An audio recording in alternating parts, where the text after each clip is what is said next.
Thank you. And Dougie's here too. Oh, please have a seat. Please have a seat.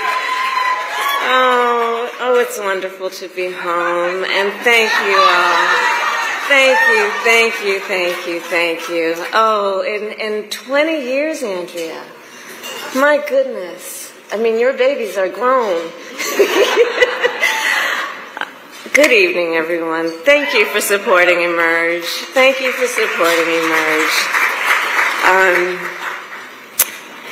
It is so wonderful to be home and to be back with all the leaders who are here and to celebrate this extraordinary organization, which is an organization of so many exceptional leaders, those who found the courage to run for office and those who support them. Emerge, I will say something you know. Throughout my entire career in life, I have always believed in the ideals of our nation. The ideals reflected in the Declaration of Independence, that all are created equal and endowed by our Creator with certain inalienable rights. Ideals advanced and affirmed by the service and sacrifice of generations of patriots. The ideals that ground the Constitution of the United States, that here in our country, power ultimately lies not with the wealthy or well-connected, but with all of us, with we the people.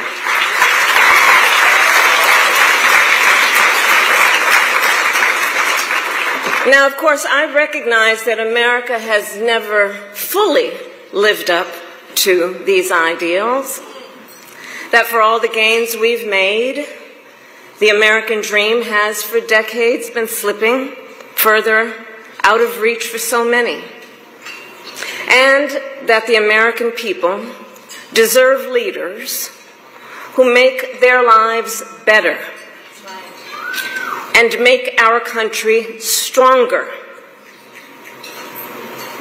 But sadly, we have seen quite the opposite over these past few months. Now, I know tonight's event happens to coincide with the 100 days after the inauguration, and I'll leave it to others to give a full accounting of what has happened so far. But I will say this. Instead of an administration working to advance America's highest ideals, we are witnessing the wholesale abandonment of those ideals.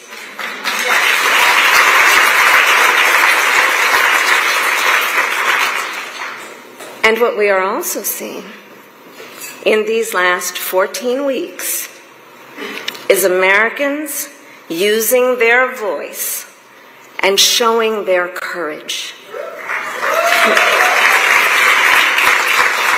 We all know President Trump and his administration and their allies are counting on the notion that fear can be contagious.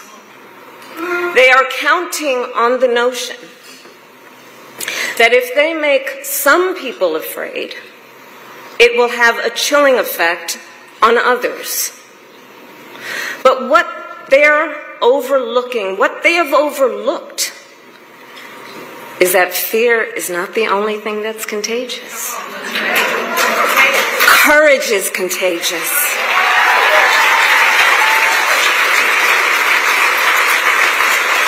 The courage of Americans who are banding together in the face of the greatest man-made economic crisis in modern presidential history. Americans across the political spectrum who are declaring that the president's reckless tariffs hurt workers and families, by raising the cost of everyday essentials, devastate the retirement accounts that people spent a lifetime paying into, and paralyze American businesses, large and small, forcing them to lay off people, to stop hiring or pause investment decisions. The courage of Americans we are seeing who are rallying at Social Security offices to protect their hard-earned benefits. Of Americans who are speaking out to say, it is not okay to violate court orders. Not okay. Saying it is not okay to detain and disappear American citizens or anyone without due process.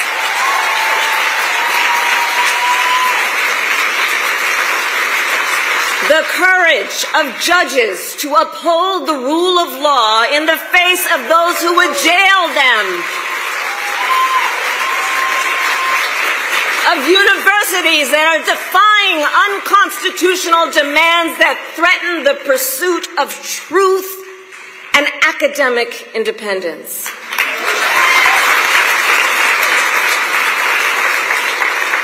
And I will tell you, the courage of all these Americans inspires me. And I have been inspired by the movements like the one in Wisconsin that put Susan Crawford on the Supreme Court. By the State of the People Power Tour that is aiming to ignite a grassroots movement to lift up voices and advance freedom and justice. And by leaders across the spectrum, including congressional leaders like Cory Booker, Chris Van Hollen, Chris Murphy, Jasmine Crockett, Maxwell Frost, AOC, and Bernie Sanders. All who, in different ways, have been speaking with moral clarity about this moment. So here's one of the other things I wanted to talk about tonight and to highlight. So look, some people are describing what's been happening in recent months as absolute chaos. And of course I understand why. And it's certainly true of those tariffs. Tariffs that, as I predicted, are clearly inviting a recession. But friends, please let us not be duped into thinking everything is chaos. I know it may feel that way, but understand what we are in fact witnessing is a high-velocity event where a vessel is being used for the swift implementation of an agenda that has been decades in the making. An agenda to slash public education. An agenda to shrink government and then privatize its services. All while giving tax breaks to the wealthiest among us. By the way, an agenda that is not lowering costs, not making life more affordable, and not what they promised. It's an agenda, a narrow, self-serving vision of America, where they punish truth tellers, favor loyalists, cash in on their power, and leave everyone to fend for themselves, all while abandoning allies and retreating from the world. And folks, what we are experiencing right now is exactly what they envisioned for America. Right now, we are living in their vision for America. But this is not a vision that Americans want. We are living in a moment when the checks and balances upon which we have historically relied have begun to buckle. And we here know that when the checks and balances ultimately collapse, if Congress fails to do its part, or if the courts fail to do their part, or if both do their part, but the president defies them anyway, well, friends, that is called a constitutional crisis. And that is a crisis that will eventually impact everyone. Because it would mean that the rules that protect our fundamental rights and freedoms, that ensure each of us has a say about how our government works, will no longer matter. And if that happens, the one check, the one balance, the one power that must not fail is the voice of the people.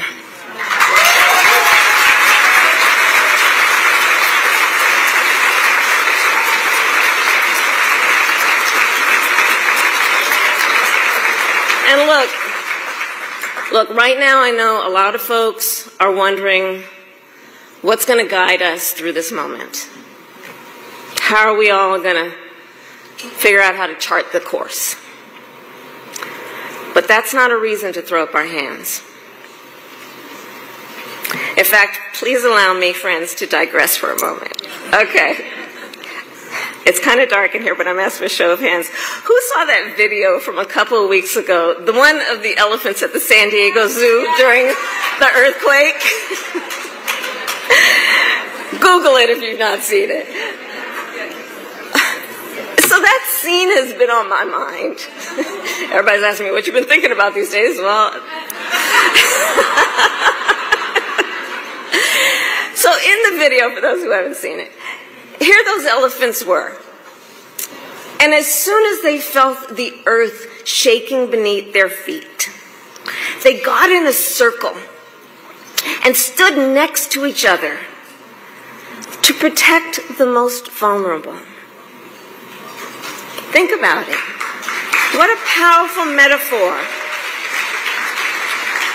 Because we know those who try to incite fear are most effective when they divide and conquer, when they separate the herd, when they try to make everyone think they are alone.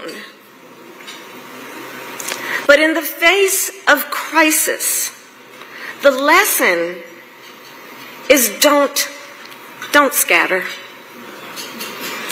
The instinct has to be to immediately find and connect with each other, and to know that the circle will be strong.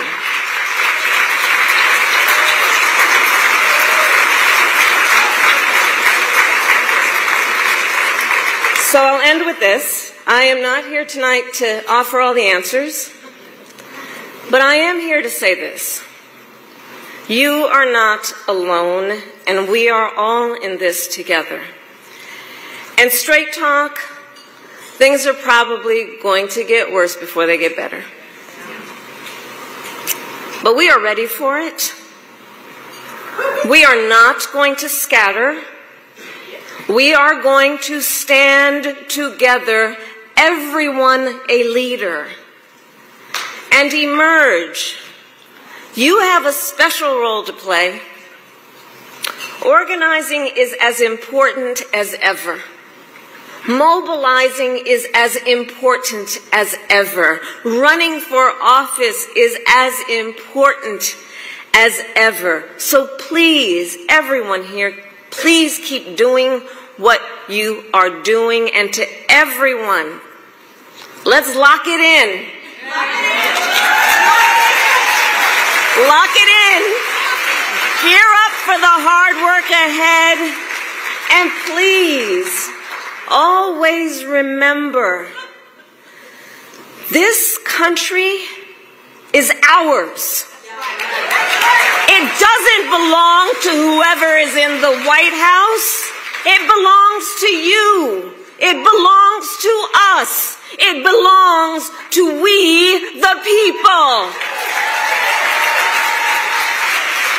Thank you. God bless you, and God bless America. Thank you all.